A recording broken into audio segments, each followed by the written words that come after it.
Well, sometimes in ministry, we can encounter those situations where we have the overshare, and I don't think it's intentional, but sometimes we don't even realize what we're doing. We share and we share and we share, but it's not in the right context. It's not in the right space. It's not in the right heart. What does it mean to have healthy vulnerability in speaking the truth in love? Today, I want to unpack that a little bit deeper to help maybe equip you as a leader, maybe equip you as a participant that wants to share with another person or another leader to keep the right perspective and keep things in a healthy balance. Welcome to Celebrate Recovery Official, a podcast that shares life-change stories, courage, hope, and leadership wisdom, all centered around the Celebrate Recovery principles that were birthed out of Matthew chapter 5, where Jesus starts with the beautiful truth that we're blessed when we're spiritually poor. I can't do it. There is a God, and I'm not it, and I need help. I need your power to meet me in this, to walk me through it, to face the unhealthy core beliefs, the unhealthy protections, the coping strategies, and deal with the ramifications of my relationships toward healing and growth and new healthy truths and practices. I'm a grateful believer in Jesus Christ and struggle with drugs and alcohol and perfectionism. My name is Rodney. I'm the Global Field Director with Celebrate Recovery. It's good to be with you guys today. Thanks as always for sharing this. Thank you guys for how you help get the word out. You're giving us reviews and ratings and giving us great feedback, great ideas. And I'll be honest, today's topic is one that came from a conversation just in ministry. And I was talking with the leader. They're not even talking about in a Celebrate Recovery context, but they were talking about the dynamics of seeing someone that's in recovery and someone that's out of recovery. And that was an interesting conversation. It's kind of a glaring thing when you're talking to somebody that is working the steps and someone that needs to be working the steps. And that's a whole nother conversation. But one of the things I was sharing with this individual is the difference between healthy and unhealthy vulnerability.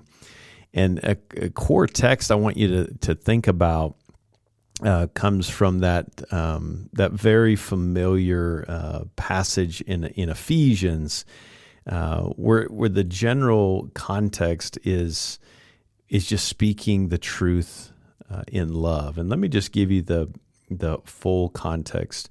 It says, rather, speaking the truth in love, we are to grow up in every way into Him who is the head, into Christ. Grow up in every way into Him. I love that from the ESV. And so what we're trying to do through that context, grow up speaking the truth in love.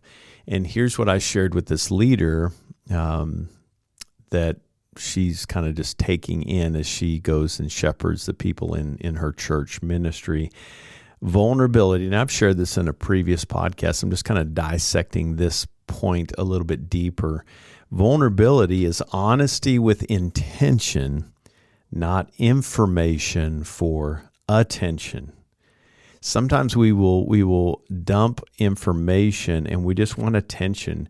We don't have any intentions in doing something with it or different with it. We just want attention. And in recovery, what I love about those who are working the steps, we're learning to come out of hiding and into the light.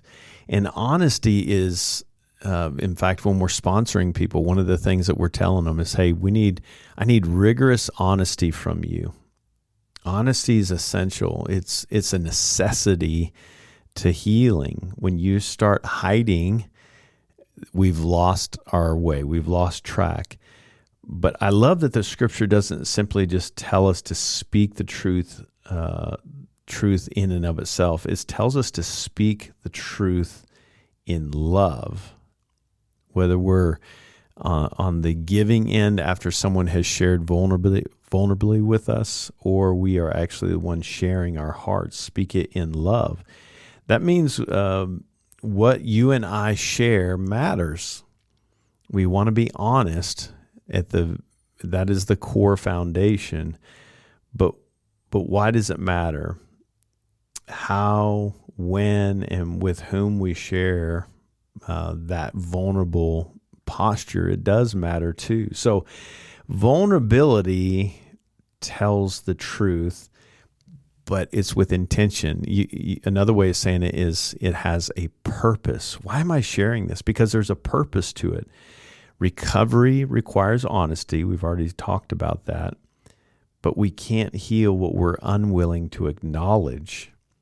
Healthy vulnerability asks kind of the central question: what is my purpose in sharing this? So if I'm just sharing and let me just kind of shock and awe, which you'll see that sometimes in meetings.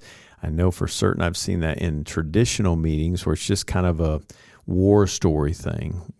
What's my purpose? What's my purpose in sharing this? Is it truly to seek help? Is it to take responsibility? Is it to connect?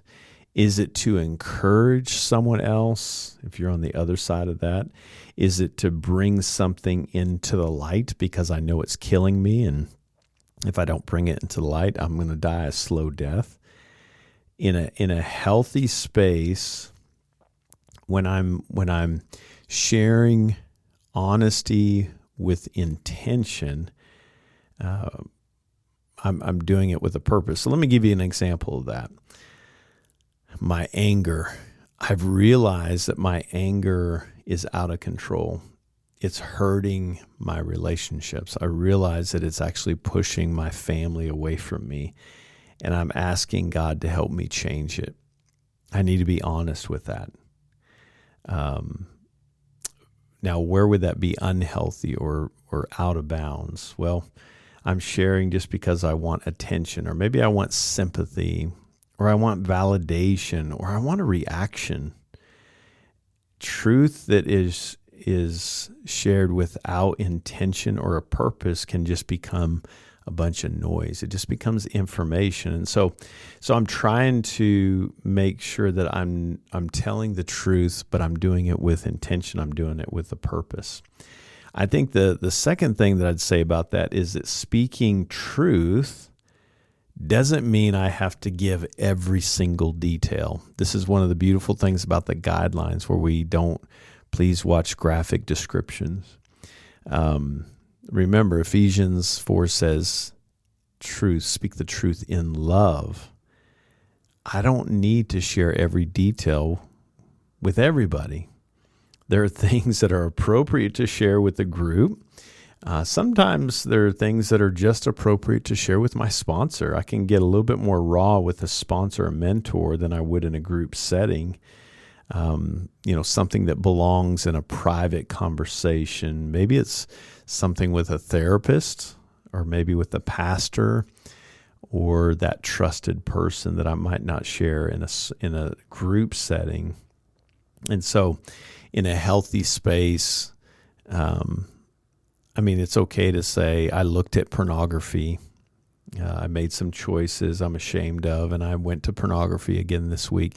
I don't need to tell you what pornography I went to, but I also want you to know that I'm working on it, and I've reached out to my sponsor, and I'm working through that.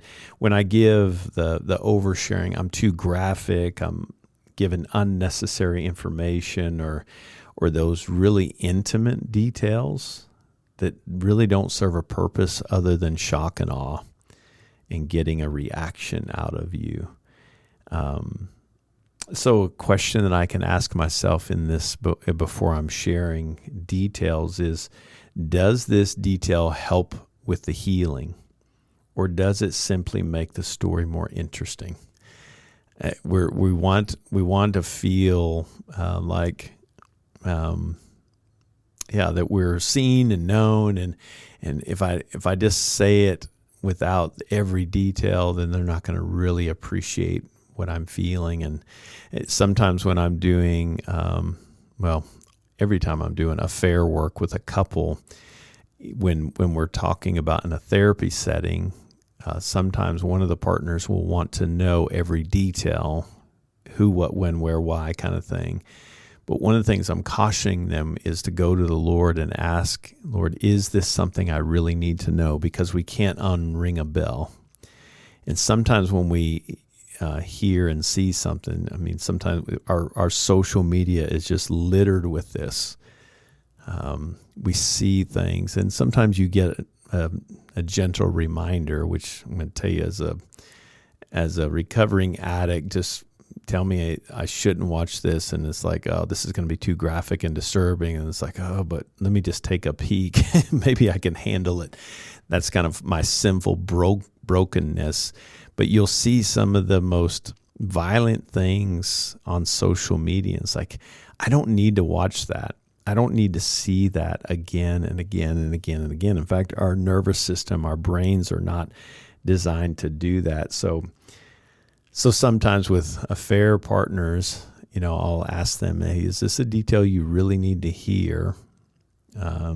Is that going to be helpful for you in the healing path? Again, honesty with intention.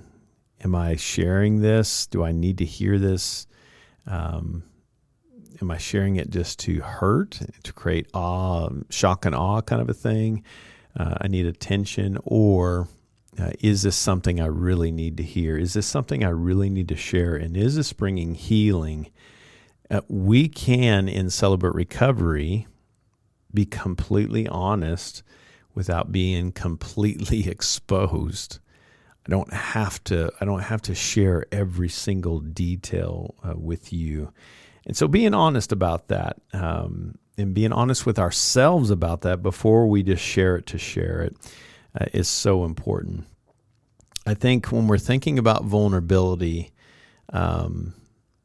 this is a big one, because sometimes we will use our own personal sharing as permission to expose someone else's garbage. Ouch. One of the easiest ways that vulnerability can get out of bounds is when our story becomes someone else's story. It's a lot like Joe was telling me, and I'm just using a fictional name here. Joe was telling me about when he relapsed and looked at pornography. I'm in that same boat.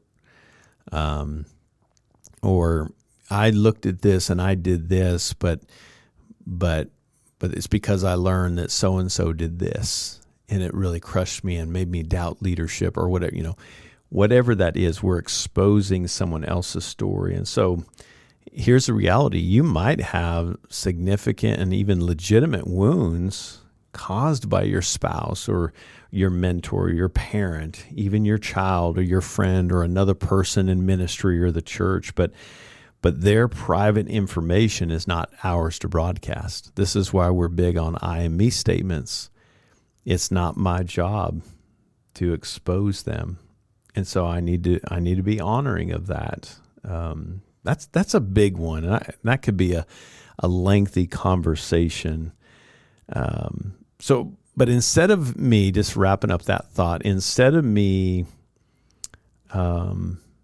kind of just making this war story, let me tell you everything they did to me. If I went into detail of all the abuse scenarios and examples that I experienced as a little boy in detail, we wouldn't have enough time. But I can be honest and just say, I've experienced deep hurt and abuse in my relationships with my stepfathers, atrocious abuse, damaging abuse, physical, verbal, emotional, even sexual abuse, and it had these kind of impacts. It impacted me these ways, and I found myself doing these things. But now I'm learning how to respond in a healthier way. See, I'm still being honest, but I don't need to give the details. Now, sometimes, I may talk about, my abuse at the kitchen table and my stepfather being physically abusive with me and hitting me and knocking me into the floor. That was a part of that story. That's my kitchen table experience. but I don't need to go into every single detail of that. Even I can be high level with that. My story is mine to tell. Their story belongs to them. So if we're going back to that Ephesians passage, if we're speaking truth in love, it means protecting people even while I'm being honest and truthful about my own experience in that story. Is so important. So important that my vulnerability isn't permission to expose someone else's story. That's crossing over and getting into an unhealthy space. Going to take a super quick break. When I come back, we'll continue the conversation. Stick with me. I'll be right back. Hey friends, we are so close to the training conference season beginning. Can you believe it? Fall of 2026 is about to be underway, and we've got all new content, and we're excited to get that underway. We've already got the fall locations on our website. You can go and register, several sites to choose from, invest in your team, take a road trip, and spend an evening, Friday night and Saturday learning and growing together. Go to celebraterecovery.com for more information and registration. Welcome back. So wrapping up that thought, vulnerability isn't permission to expose and tell somebody else's story. It's my story. This is why I and me statements are so important in this process. Another thought that I think is so important is vulnerability cannot and should not become manipulation. I've seen this in counseling settings. I've seen it in ministry settings. I've seen it in Celebrate Recovery, small group settings. Sometimes we share our pain hoping it will make somebody change. My heart isn't to really let you know how it's impacting me, but it's to manipulate your behavior. So I'm not even really being fully present with my own pain. I know that may sound strange, but I'm not sharing as a intention and purpose to heal. I'm sharing it to control and manage and manipulate you. I've told you how much you've hurt me. Now you need to do this. It's not my job. This is why fixing is one of our guidelines. There's no fixing. I just need to share my experience, and it's up between them and God. Now it's okay for me to say in the context of boundaries, hey, when you do this, it made me feel this, and here's what I need for safety. But if my goal is to make you change, I need you to do this, and this. I'm not sharing out of creating space for empathy. I'm doing it as a form of manipulation. If you really loved me, you would if you really loved me, you wouldn't, right? After everything I've been through, you owe me blank. That's not vulnerability anymore. That's using vulnerability as leverage. And that becomes really, really shaky waters. Vulnerabilities is sharing my experience and then taking responsibility for my part. Hey, when you did this, it really crushed my heart. And I'm learning how that makes me become very avoidant. And because I have a fear of rejection and abandonment or closeness, I find that I'm shutting myself off, and I need to own that. So I'm owning my part, whatever that is. Manipulation, because I'm hurting, you have to give me what I want. That's not healthy relationships. Celebrate Recovery, though, what teaches us that honesty and control are two different things. When we get those lopsided, we're in a bad space. So, yeah, that's a tough one, isn't it? vulnerability shouldn't become my manipulation or an opportunity to manipulate the other person. How do you do with that? Is that a hard space for you? It's so important that we lean into that. I think sometimes the healthiest vulnerability is delayed vulnerability. Now, what do I mean by that? Not everything needs to be shared right now. When I'm angry, for example, when I feel triggered, did a whole episode on triggers. When I'm emotionally dysregulated, or another way of saying that is emotionally flooded, I may be tempted to tell everyone what happened. It feels good. We're kind of building allies.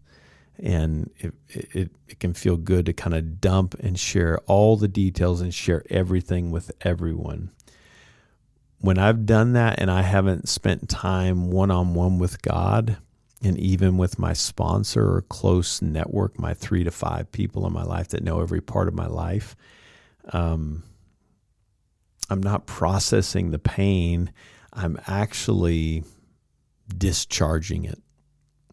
Even transmitting it.